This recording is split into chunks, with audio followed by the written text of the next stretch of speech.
Ambarish Baliga joins in to talk about trade. Ambarish, good morning. It's a pretty hectic news flow day for a Saturday. There's lots really that's gone into the melting pot. How do you read it, and do you think the market's run may get interrupted, or is the momentum just too strong at this point?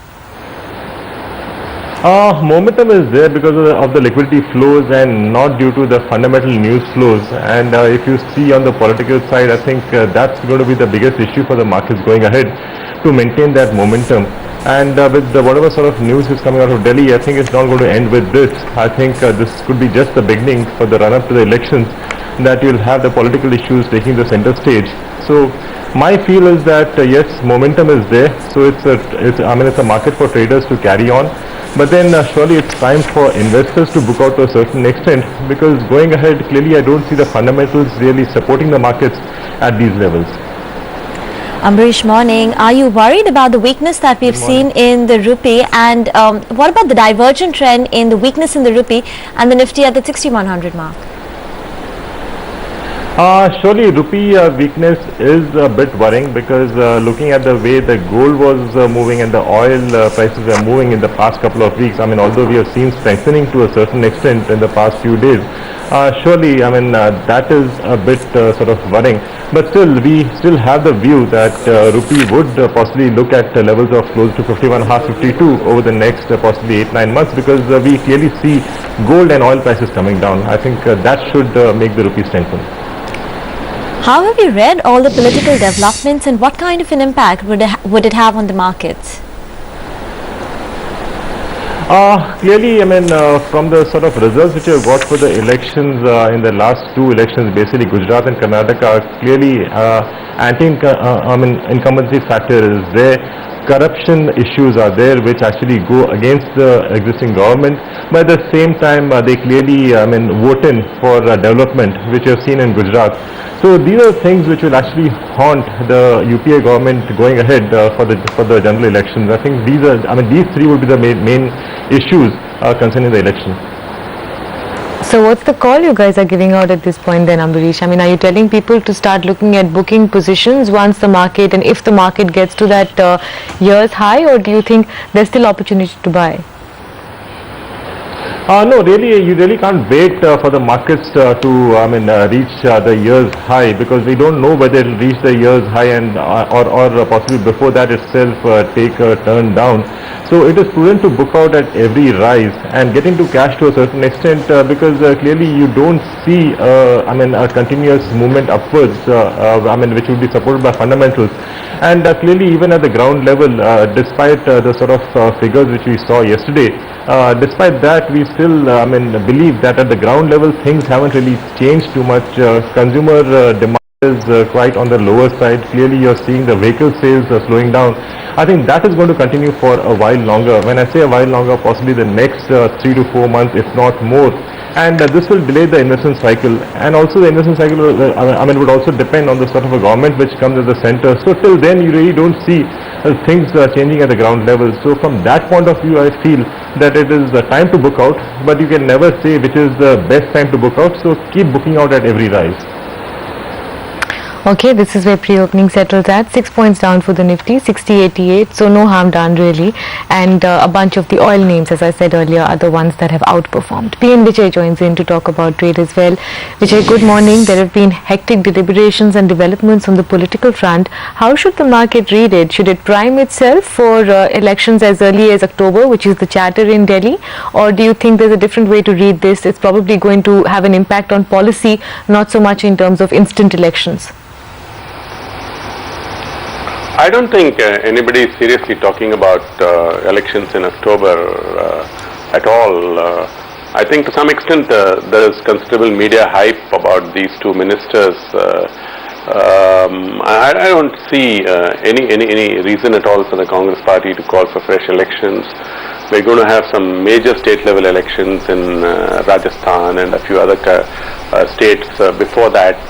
They'd like to see what happens there. So I think there is absolutely no political instability at all. What's happening is that last 2-3 years, because of the current affairs channels having a lot of their time spent on scams, etc., there's a feeling there's political uncertainty. But politics is played on numbers and hard realities.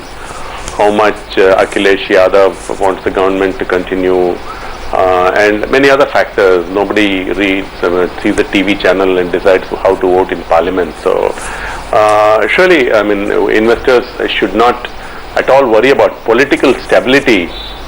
What one level below is reforms, as you were asking.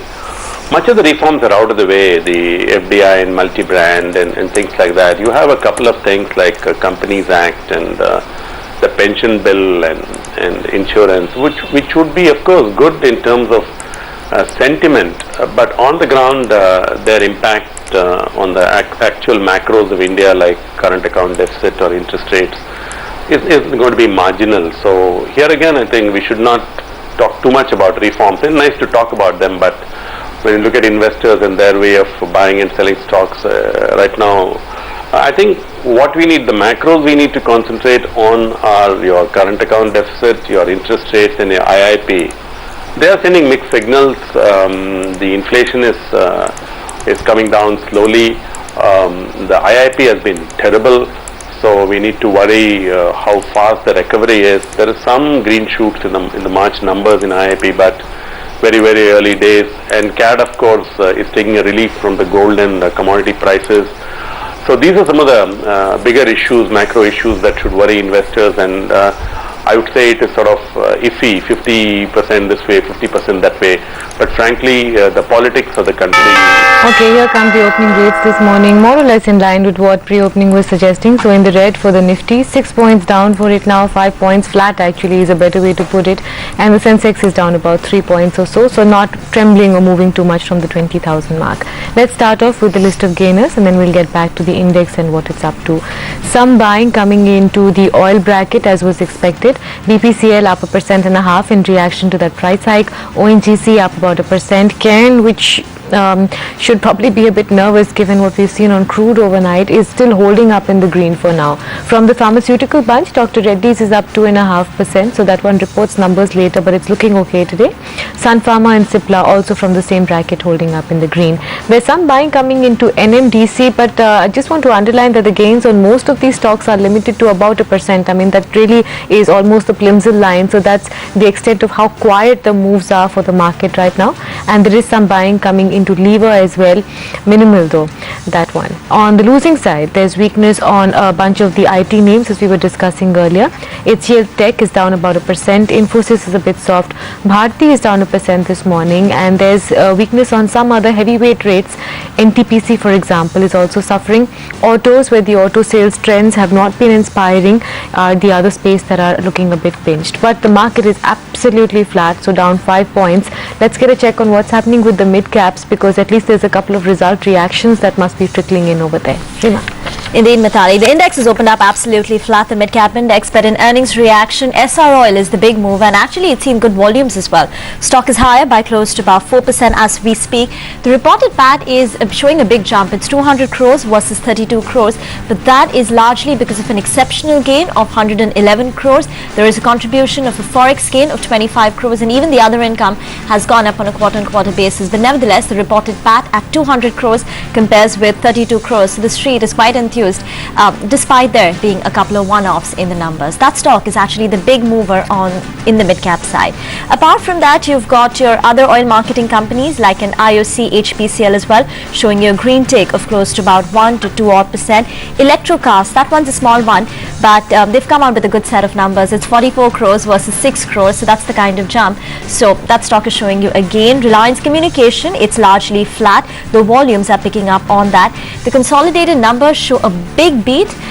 It's nearly doubling of the profitability on a consolidated basis, but that's driven by one-offs. If you strip it off that and just focus on the wireless performance, it's largely been in line with street expectations, and on expected lines, the performance lags Bharti as well as Idea. So Reliance Communication, it's a flat reaction to the numbers after the big run-up that it's seen. Remember, that stock has more than doubled in just maybe about 40-50 days or so.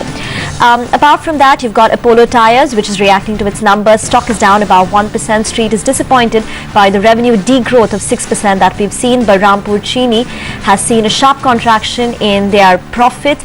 Their operating margins have nearly halved to come in at 16.5%. So Balrampur Chini has a negative reaction to that. And Shobha Developers, actually, that stock is showing you a cut of about 4% in the Saturday trade. There has been close to a 900 basis point contraction in their operating margins to come in at 27 crores, and that's the reason why the profits have slipped 27% on a year-on-year basis. So looks like a very disappointing set of numbers on Shobha Developers. That stock has reacted negatively. Apart from that, you've got some weakness in an MTNL. That stock had seen a huge rally last week on expectations of the GOM, or Group of Ministers, meeting on Friday to consider a revival plan, but that got cancelled. So stock is lower by about 1.5%. Punj Lloyd is a bit weak. Ashok Leyland as well is reacting to its numbers.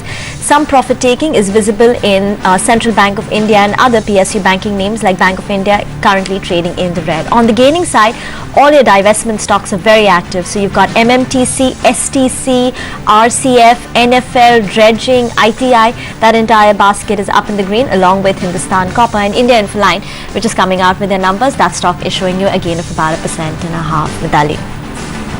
Yeah, absolutely flat now for the market. NHPC is one stock that should be up on your screens. That's the one where the interministerial group has okayed divestment. Media stocks that were very active yesterday are coming off today in some degree. So NDTV and TV today have a little bit of weakness on them. And generally fertilizers as a space are not looking too bad. So things like NFL, FACT, those kind of stocks are holding up in the green. But we're splitting hairs because the market is completely flat and quiet, as it usually is on these Saturday trading sessions. So the Nifty is inching into the green, but by a small margin. Amrish, how would you approach some of the oil marketing companies now, given the diesel price hike we've seen? Is there more to go in terms of stock prices for them, you feel? Yes, surely, because I think the whole contour for the sector has changed after that decision to free diesel prices, and we have been seeing increases every other month. I think now people will stop talking of subsidies and talk about the asset pricing, which again I had said some time back. So I think these companies are actually in a multi-year bull run. So even at these levels, despite the sort of increase, rise which we have seen in the recent past, I think it's still a buy. Vijay, we didn't quite get to ask you about the markets per se. Do you expect the market run to continue? And what's the recommendation that you would give an investor after this near 600-point rally in a span of 1 month? I think we need to look at the market in two stages, two time compartments. Will it continue to go up in the next couple of months? I really wonder. I doubt it, because some amount of, up to the type of run that you just said, it is normal not only for traders but even for investors to take some profits off the table, given the volatility of stock markets in India. So in the near term, any further upside from this level is likely to be very muted. But in the longer term, let's assume that the shadow of the election would be cast somewhere from around November or December, when actual dates are announced. Before that, the macroeconomics. And I think that the setup for the market is extremely good till about October, November, for two reasons. We are still underperformed the global markets. If you look at the Dow, the DAX, the Nikkei and all, they are at multi-year highs. We are below that. And second, most large investors feel that India is at an inflection point.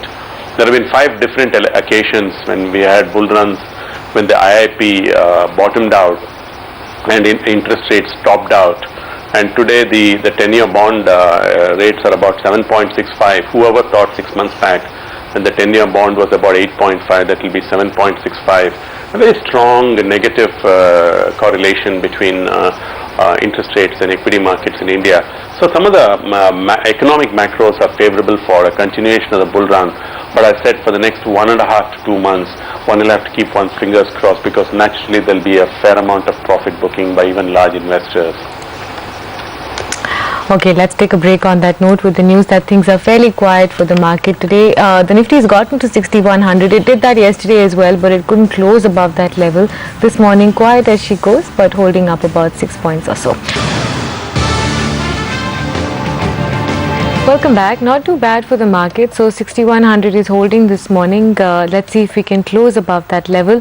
Actually not too bad for the market breadth either. On that parameter we are holding in the positive, and now there's a bunch of new names joining in. DB Realty is up 5% in trade. India Infoline, in reaction to its numbers, is up about 2%. That's not looking too bad, and there is some buying coming into a bunch of the smaller banking names, Dena Bank for instance. But here's a quick run through of the other stocks in news in case you missed out on the news flow. Oil marketing companies have reacted positively to the diesel price hike of 90 paise per litre that came in from midnight. Diesel under recoveries are now down to under 3 rupees a litre. In fact, IOC told CNBC TV 18 that this diesel price hike covers April and May increases. Many of those stocks trading in the green this morning. An interministerial group will decide on NHPC's divestment on Monday. The government apparently is keen on divesting 10% stake in the company in FY14. At this point, they hold about 86% stake in it. Reliance Communication consolidated numbers beat estimates, with the profits nearly doubling to come in at 300 crores, and revenues were higher 12% sequentially at 5,960 crore. But this beat was largely due to one-offs. The wireless performance, which is the more important one, was largely in line with street expectations. And Fortis Healthcare IPP opens on Monday. The company will be issuing 3.5 crore shares, and the price band has been fixed at 87 to 92 rupees per share. But if you just look at the market on the mid-cap side, it's largely most of your divestment candidates or your PSU stocks which are doing very well in trade. So led by Hindustan Copper and STC, etc. Ambarish, given the strength that we've seen in the market, do you think that there is a possibility of a positive surprise on the divestment target? Positive surprise in the sense we have seen these divestment targets actually cracking in the last 1.5-2 months. I mean, look at the way NMDC has cracked in the last 2 months. So I think based on this news we are seeing some sort of a bounce back, but would the stock possibly go back to the levels where it was 2 months back? I doubt whether that can happen immediately. Vijay, there's some incremental optimism building on telecom as a space. What did you make of Relcom's numbers, and would you buy anything from that pocket now? Well, Relcom was sort of par for the course as we just saw the strong earnings was aided by a one-off. They have managed to bring down the debt level a little bit, but the ARPUs are very low, Their entry strategy of sort of giving it away is their ARPUs are less than 50% of the other major players. So unless the intrinsic profitability improves, I don't see, and the way Relcom after Mukesh Ambani's sort of indirect entry into the company, the stock from about 70 to 110 now, a huge run. It'll be inadvisable to buy any more of Relcom. Probably it's time to exit some of your holdings. Even the other telecom companies like Idea has had a huge bull run. There is not enough. Bharti, of course, has its share of problems with Zain and the African acquisitions, where things are taking a bit longer for the debt to be sorted out and for the profitability to come in. So there are all company-specific issues, and there are also industry-specific issues. So at the current level, I would not advise people to increase their exposure to telecom. They would remain at best market performers in the next 12 months. Stock from your part of the world, Vijay, what would you do with Maruti and the enthusiasm surrounding it because of what's happened with the global currency moves? Maruti is having a huge bull run due to I think 2 reasons. Primarily, as people have pointed out, the N, and in many of their newer versions, a substantial portion of the CKDs are imported from Japan. So there is a very large improvement in the EBITDA because of that. And these are all material sensitive companies, the raw material to sales price is almost 70% in automobile companies. And secondly, they've been very, very successful in their new models. If you look at the way Tata Motors has just come off in India as compared to Maruti, the success story of Maruti is its ability to understand the market and bring out new models. And I should say, in a longer term, the catching up of petrol, 6 months back, Mithali, the diesel prices were about 55 to 60% of petrol prices. Today they are 78 to 80%.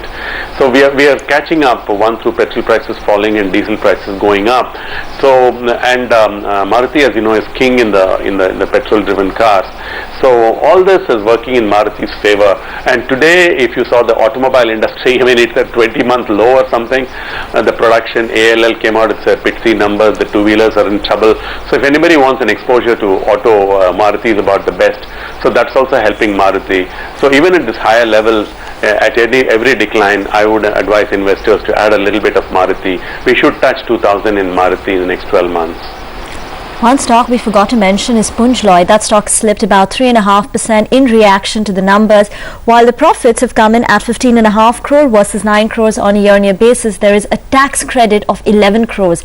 So if you strip out the tax credit, the numbers would be very disappointing, and margins as well have contracted on a quarter-on-quarter as well as on a year-on-year basis. So, you know, Punj Lloyd is reacting to its numbers. Time now to get a little more stock specific and get you some more trading ideas. This is Super 6.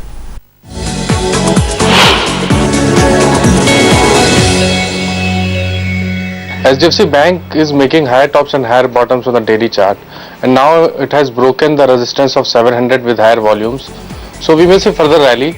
The stock can test 720 in next 1 or 2 trading sessions. One can buy the stock at current levels with a stop loss of 699. My first call is sell on financial technology. On chart it is showing some topping out pattern, so one can sell it, but only below 825 level, and keep a stop loss above 860 on closing basis. My initial target is around 790 and next logical target is around 750 in short term. Central Bank of India has formed a very good base in the region of 67 to 70, and in yesterday's trading session the stock has formed a bullish pattern on the back of very high volumes. Look to buy this stock in the region of 70 to 72, place a stop loss below the 68 levels, and look for a target of 76 and 80 in the coming days. Bank of India was trading in the range of 335 to 325 for last 7-8 trading sessions, but now it has broken this range upside with higher volumes. So we may see further up move. Stock can test 350 in next 1 or 2 trading sessions. One can buy the stock at current levels with a stop loss of 330. My second call is also sell call. One can attempt sell in Axis Bank if it sustains below 1445. Keep a stop loss above 1480 on closing basis.